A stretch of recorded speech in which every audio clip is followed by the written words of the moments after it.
Bonjour à tous et à toutes et bienvenue pour ce premier HebdoDB de l'année 2025 et je vous souhaite à cette occasion-là une excellente année et une excellente santé à vous et surtout plein d'actualités Dragon Ball comme on se retrouve ici, donc ça c'est cool. Donc au menu, oui, parce qu'en fait on a une petite interruption au nouvel an, comme il y avait une pause sur les actualités Dragon Ball, mais là on voit que ça y est, l'année est repartie, les annonces sont reparties, donc on relance la machine HebdoDB. Allez, c'est cool, on commence déjà par les calendriers de début de mois. Forcément, on va parler Ichiban Kuji. Oui, on a eu des nouvelles photos pour la prochaine Ichiban Kuji et on va en parler. Ensuite, on va parler Fusion World. Effectivement, là, Bandai, ils ont envoyé plein de visuels de la prochaine série. Et donc, on va se regarder ça ensemble. Et on va également parler de Dragon Ball Daima qui a repris et qui fait un peu polémique, j'ai l'impression. Qui déçoit même. Donc, on va en parler. Pour moi, c'est normal. On y reviendra à la fin. Allez, hop, sans plus attendre, on parle des calendriers, oui, parce que, qui dit nouveau mois, enfin nouvelle année, déjà nouveau mois forcément, mais également, du coup, sortie du calendrier officiel que propose le compte Twitter Dragon Ball. Donc, deux calendriers, vous avez ce premier-là et ce second-là, bien sûr, vous pouvez les récupérer sur les comptes Twitter, comme je vous ai dit, de Dragon Ball. Je vais vous mettre le lien en dessous où je les ai également partagés sur mes comptes. Donc n'hésitez pas à aller les récupérer et à vous abonner pour pas rater les prochains, parce que ça fait quand même quelques temps qu'ils nous sortent un calendrier par mois, enfin un ou deux par mois. Donc voilà, c'est toujours sympa d'avoir ce petit truc là. Donc voilà. Second sujet, on va parler figurines, mais plus les petits lots de merde qu'on qualifie de merde dans une Kuji. Effectivement, Bandai a dévoilé pour la Kuji Sangoku Trainings Arc qui sort le 8 février 2025, les petits lots.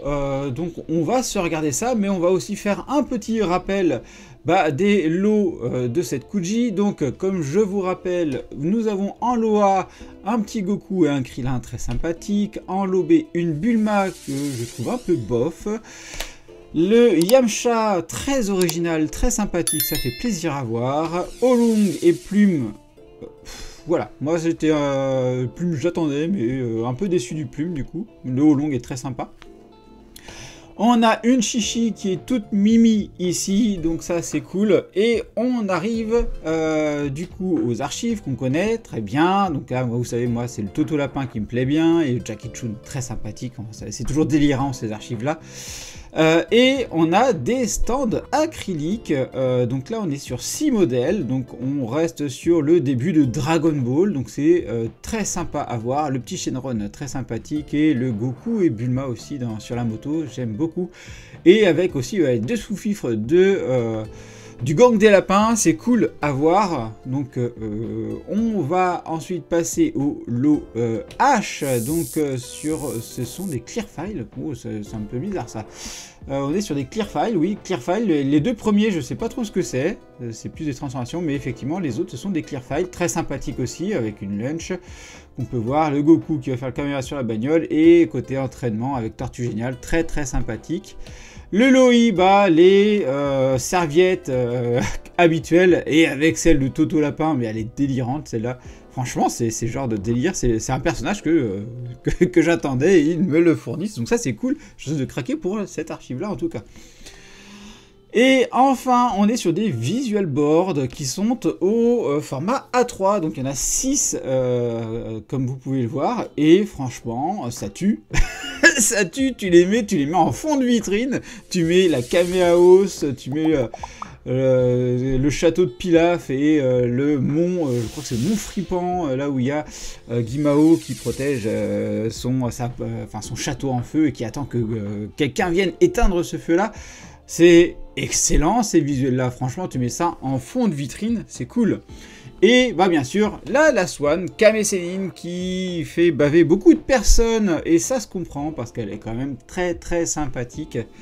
Donc voilà pour ces lots qui ont été annoncés pour cette Kuji Qu'est-ce que vous en pensez de ces petits lots-là? Qu'est-ce que vous pensez de cette Kuji? Est-ce que vous avez craqué? C'est dans un mois qu'elle sort. Bien sûr, vous l'aurez chez les amis de Japenko. Donc, ça reste quand même quelque chose de très sympa. Donc, voilà. Donc, moi, à voir ce que je vais prendre aussi, ça va dépendre de beaucoup de facteurs. En sachant que le Toto Lapin, vous verrez bientôt sur la chaîne. J'ai réussi à m'en trouver un très sympathique et au détail excellent.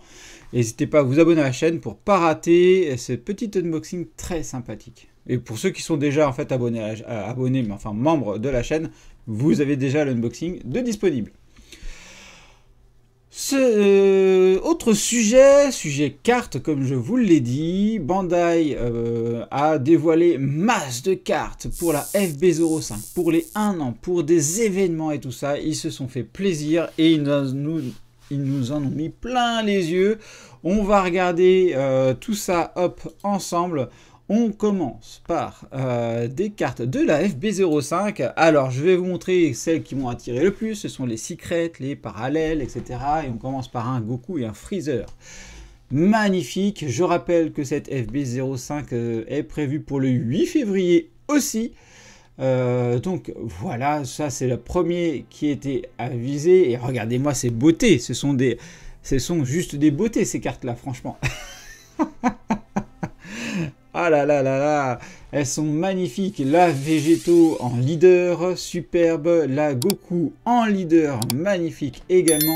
Janemba, quoi. Il va falloir que je me prenne un booster pour choper cette Janemba en leader. Donc ça c'est les leaders alternatives, hein, bien sûr. La Gogeta, monstrueuse la Gogeta. Il me la faut, quoi. Il y a trop de cartes qu'il va falloir. Ah, c'est une boucherie. Ensuite, regardez-moi cette parallèle de Goku, mais elle est splendide. Elle est splendide. Ensuite, vous avez cette carte de Dragon Ball Daima qui, elle, sera disponible malheureusement qu'au Japon, lors d'un petit tournoi dans des magasins. Et le vainqueur va remporter cette carte-là. Il me semble qu'elle est limitée en plus à 1500 exemplaires. Donc autant vous dire que, bah voilà, elle est superbe. C'est du Dragon Ball Daima, elle est magnifique. Elle est vraiment magnifique. Ensuite, ils ont aussi annoncé eh bien, l'ouverture des précommandes pour le premier set d'anniversaire. Donc voilà, pour lequel vous voyez, il y aura une box Shenron magnifique. Vous avez des sleeves avec Goku à l'arrière, superbe. Des cartes exclusives aussi. Et vous avez également une boîte pour ranger votre deck. Voilà, tout ça, c'est juste... superbe, superbe pour les collectionneurs. Et j'ai besoin de boîte, ça tombe bien. J'ai besoin de boîte, ça tombe bien. Donc on risque de craquer ici dessus. Mais on va attendre voir s'ils nous font une petite version européenne. Là pour l'instant c'est du japonais. Et bah on va attendre de voir une version européenne pour avoir les cartes en anglais au moins. Et ensuite, lors d'un événement aussi au Japon, eh bien vous avez ce genre de boîte là. Alors il y a une Végéto, mais moi j'ai retenu essentiellement la Gogeta. Juste magnifique cette boîte Gogeta, avec ses cartes Gogeta, avec ses sleeves Gogeta. Ça va être compliqué à trouver pour moi, parce que ça serait apparemment que au Japon que ça serait disponible. Mon Dieu, mon Dieu. Enfin, on va attaquer au dernier sujet. Effectivement, Dragon Ball Daima, qu'on a attendu semaine dernière, qu'il n'y avait pas d'épisode. Ça, je vous avais prévenu il y a 2 semaines par rapport à ça.